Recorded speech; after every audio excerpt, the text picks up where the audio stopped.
begging you to be around, and you say, here, I have this text message right here that says I would claim that thing if I knew she was mine. So you've been asking for the paternity test? No. In the world of paternity court, emotions run high, but some cases take things to a whole new level. When the results were finally revealed in this episode, the entire courtroom was left stunned. This is one of the most shocking paternity test reveals ever aired, and it changed everything in an instant. Ms. Arbogast is in court claiming that the defendant, Mr. Vess, started to deny her daughter immediately after he got into a relationship with her former friend. She is furious that Mr. Vess has ignored the needs of her kids, and therefore she is suing for the amount of $5,000 for childcare expenses. The case starts like this. Ms. Arbogast, you are in court today claiming the defendant started denying your 2-year-old daughter, Kinsley, once he got into a relationship with your former friend. I can sense it. These two are about to bring war into the courtroom. Ms. Arbogast says all Mr. Vess has done for her child in 2 years sums up to $100. Mr. Vess admits to that and says that he isn't sure the baby is even his.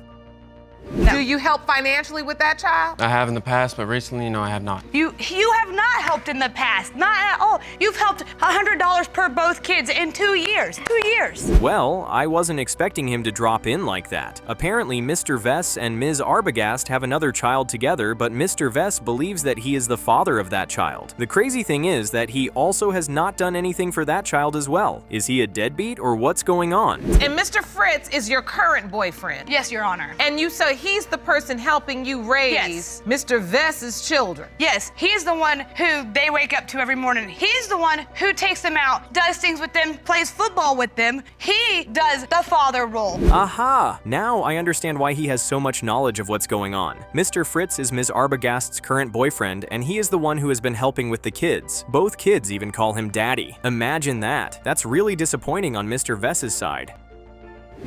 He obviously wanted it a lot, so I gave it.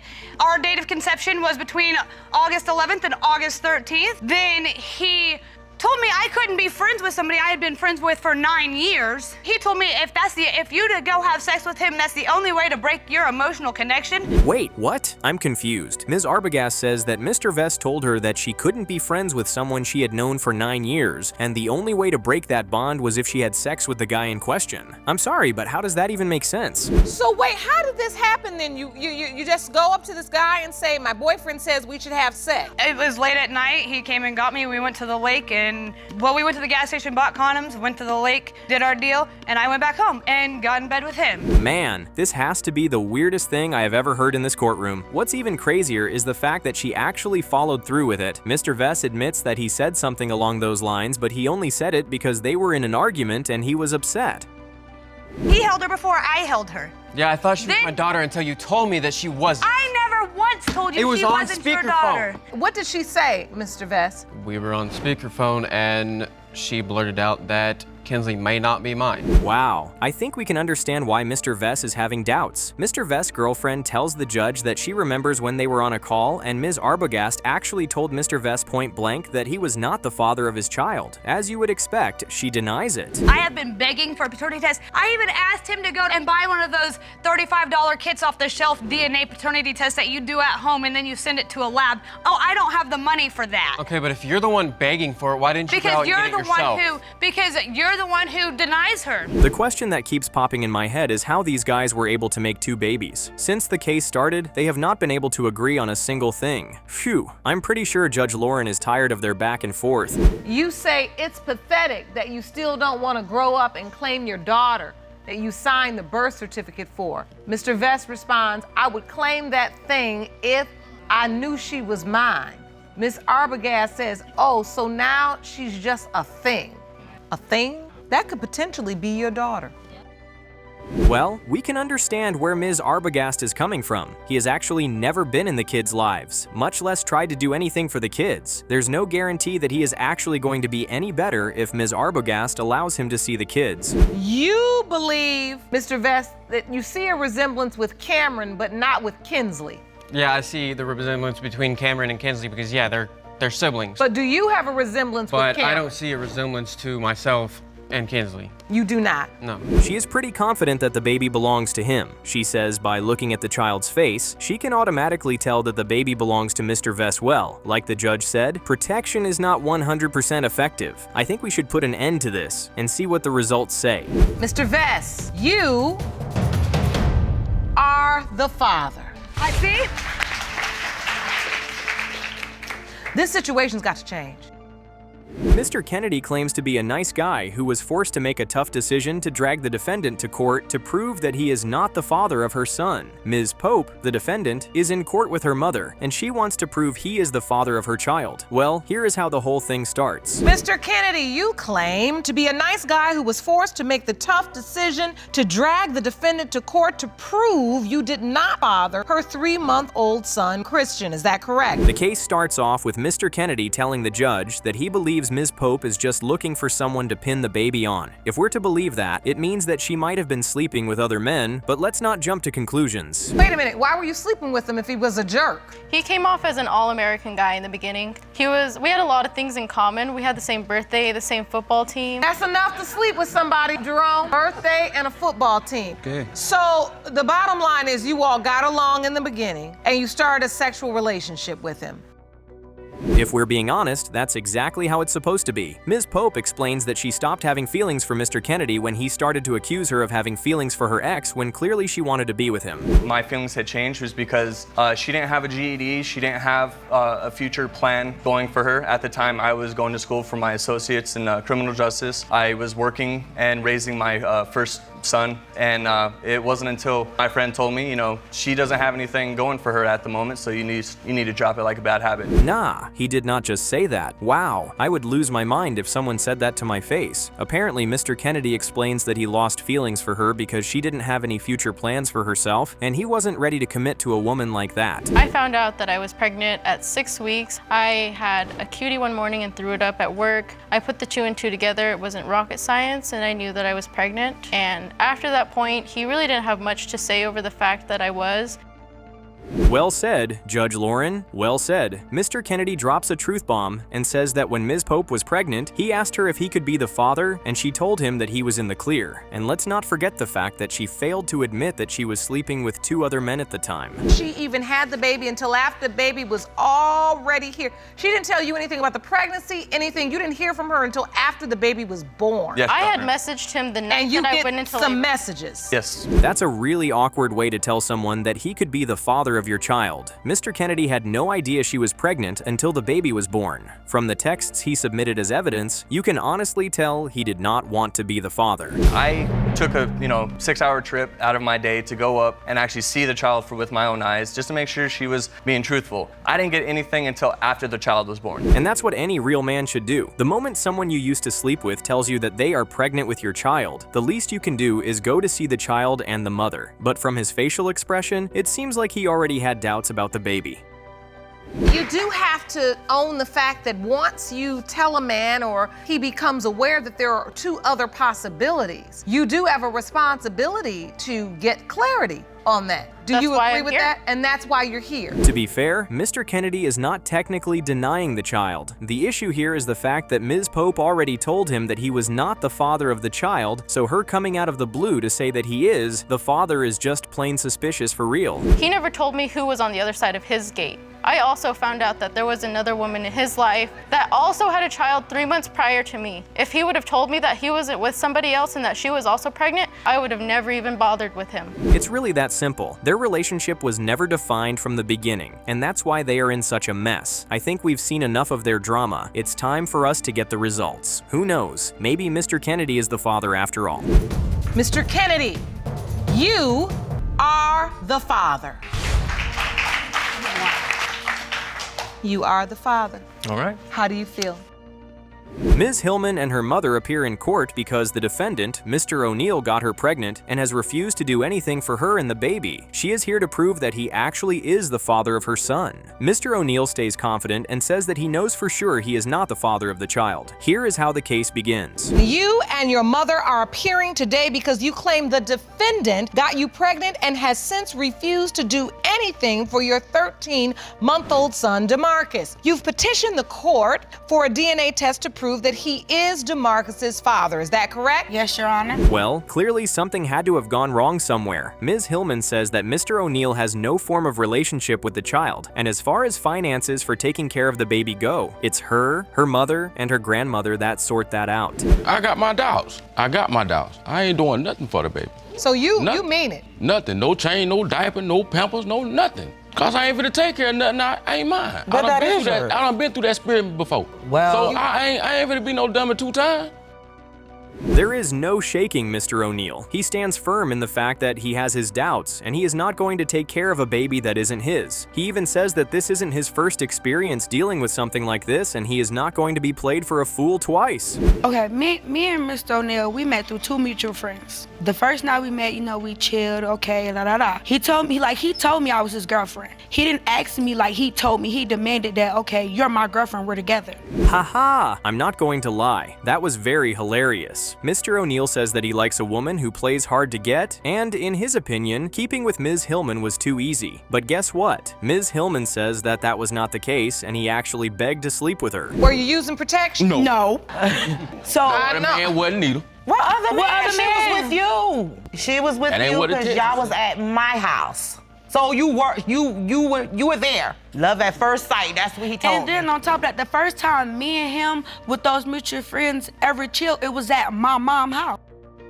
Man, I can't believe these two right now. They act like high school teens. Oh well. Mr. O'Neill says that he has been trying to have kids with other women, but they never got pregnant. The fact that he slept with Ms. Hillman and she got pregnant almost immediately makes it a little suspicious. You said, hold on, Mr. O'Neill, you said you caught her with her ex and you Yeah. saw text messages? No, he did. He lying. What did you see? How you doing? What you doing tonight? Oh, nothing. He thinks, I can't be the only one who thinks Mr. O'Neill is making up stories in his head. He claimed to have seen text messages on Ms. Hillman's phone that showed she was talking to another man. He then says that he thinks that her ex stayed the night when he left Ms. Hillman's home. Hold on, you just chilling out by yourself.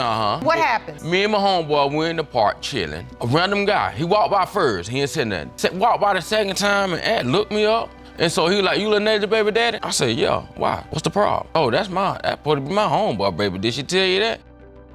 I mean, which is it? Is he saying that the baby is his, or is he saying that the baby isn't his? He is making the whole thing sound so confusing. His next confession says that a random guy walked up to him and his friend and told him that Ms. Hillman's baby belongs to one of the stranger's homeboys. And look at yourself in the mirror. He look like you. He like all your family. All y'all got big eyes, big lips, big nose. Look at the cheeks. He got bags under his eyes just like you and your mama. But no, Mr. O'Neill, I have to say this to you because you say you've been through this before. Yeah, I have been through this before. Well, that's a pretty reasonable confession. Mr. O'Neill explains that the fear and trauma of being in this same situation is why he is refusing to accept the baby without proof. He says that he knows how it feels to get attached only to find out that the baby isn't his, and he doesn't want to go through that ever again.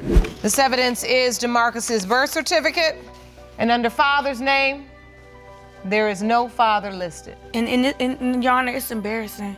Cause like when he go to the doctor, they look at me funny like, oh, it's just another person that don't know who their daddy is, or their daddy wasn't there to sign their birth certificate. That's embarrassing. That really is embarrassing. And there we go again with these two acting like they are acting in some drama role in a movie. Ms. Hillman is hurt because people look at her and judge her as another lady who has no idea who her child's father is. Mr. O'Neill still believes he is not the father. Well, here are the results. Mr. O'Neill, you are the father. Can I see him? You're the father. Can I see him? This case begins with Ms. Smith telling the courtroom that her daughter could have 3 potential fathers. Yep, you heard that right. She hopes to find out the truth and right her wrongs so her child could have a better future. Love your 1-year-old daughter, Tamia, and say you're hoping your mistakes don't ruin her life. Now, at this moment, you claim she has 3 possible fathers. You've requested results of multiple paternity tests to determine who her one biological father is.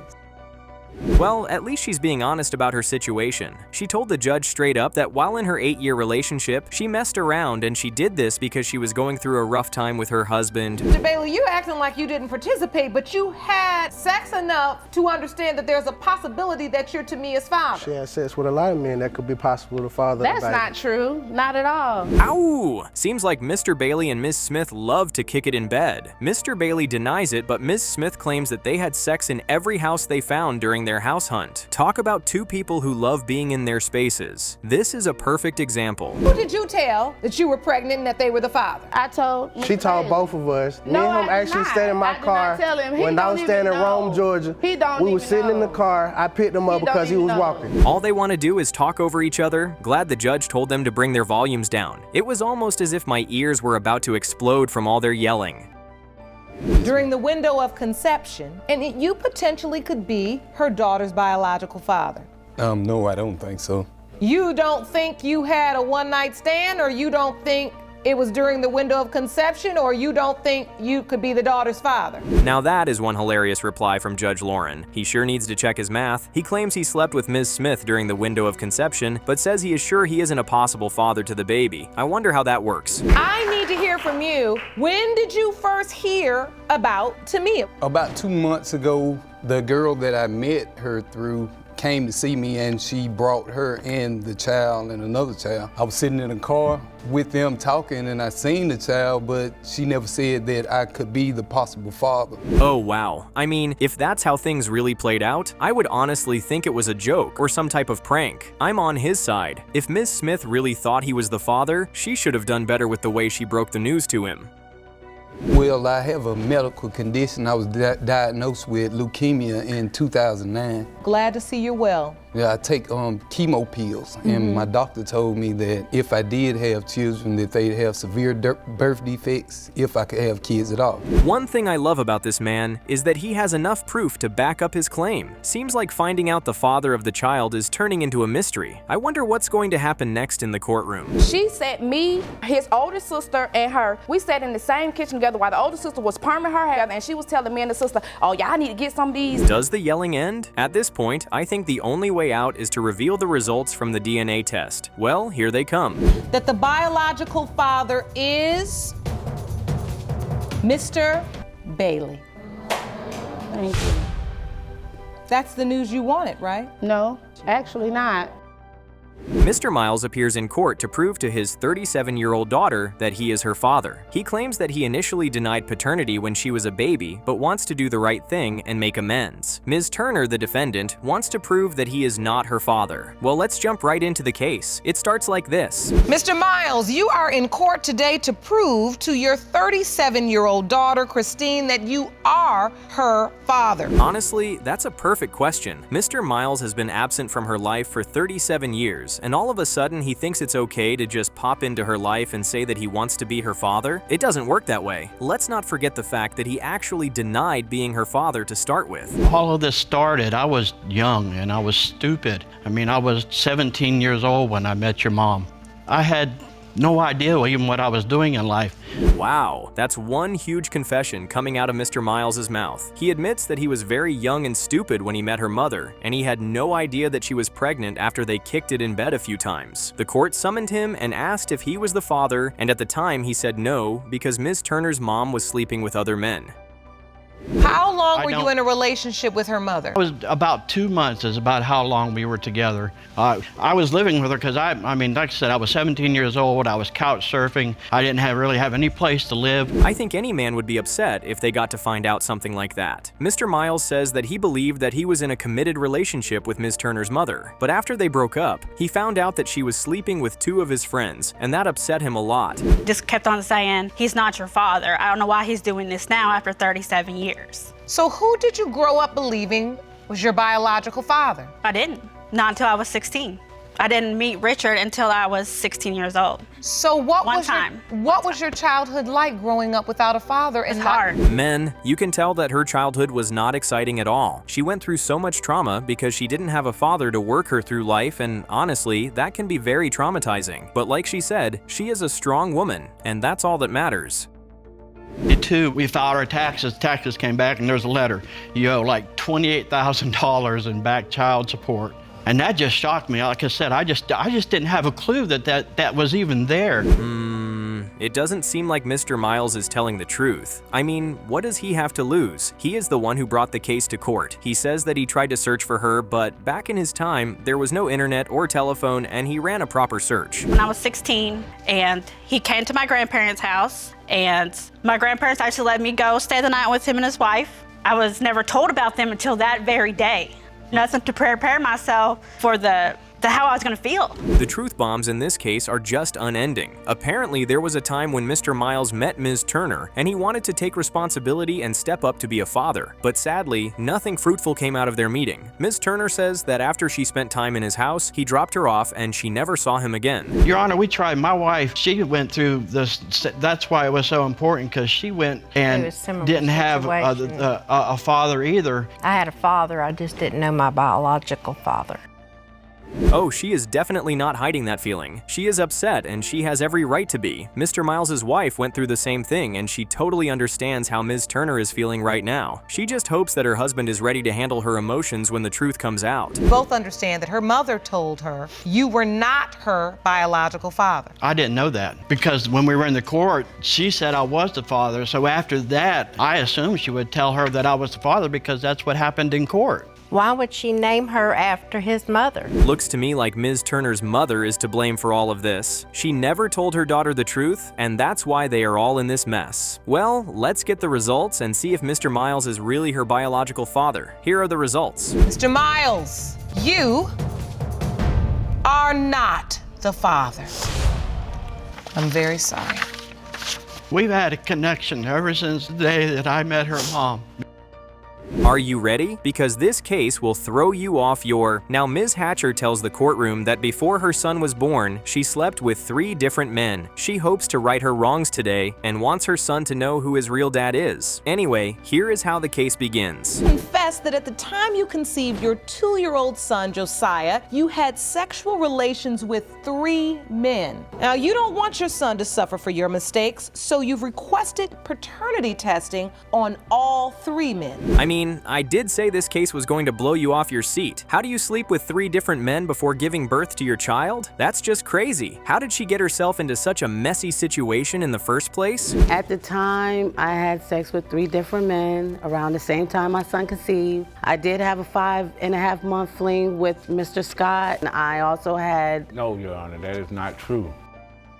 Wow, Ms. Hatcher is one busy woman. Looks like she was kicking it in bed with all 3 men at the same time during the period her child was conceived. Judge Lauren is going to have a hard time finding out who the dad is, that's for sure. Mr. Sneed, your ex, you say you had sex with him on the 23rd of December. Yes, Your Honor, one time. Did you use protection? No, we did not. How much did he pay? Excuse me, Mr. Scott? You're gonna be respectful in this courtroom. I am siding with the judge on that one. Staying with such a man for 5.5 months should never be an option for any woman. Well, I guess she had her reasons, but if she wants him to be the father of their child, she better think again. Okay, I'm doubtful because she said out of her own mouth, DNA test. I didn't know nothing about her situation. When she came and told me she was pregnant, I believed her. Okay. Because she's a woman. This is one hell of a messy situation. Mr. Scott, who happens to be one of the possible fathers, is furious because he claims that he thought the baby was his all along. He claims he had no idea she had slept with other people while they were together.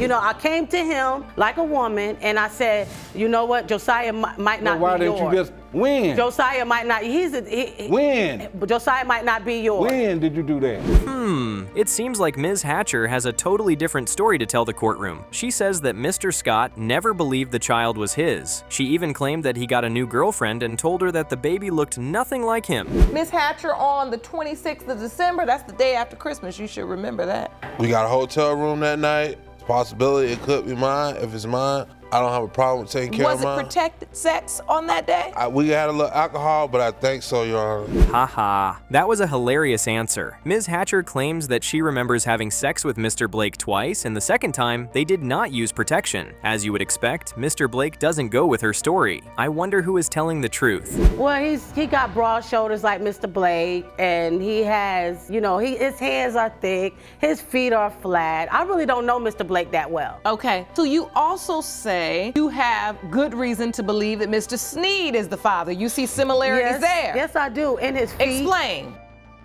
Honestly, only the DNA results can solve this problem. Apparently, Ms. Hatcher feels the baby belongs to both Mr. Blake and her ex-boyfriend of over 7 years. One thing is for sure though, she doesn't think her child belongs to Mr. Scott. You don't need to defend yourself, That's not sir. the point, ma'am. I have 3 kids that are watching me, and that woman just said something about my character, and I have a right to say something myself.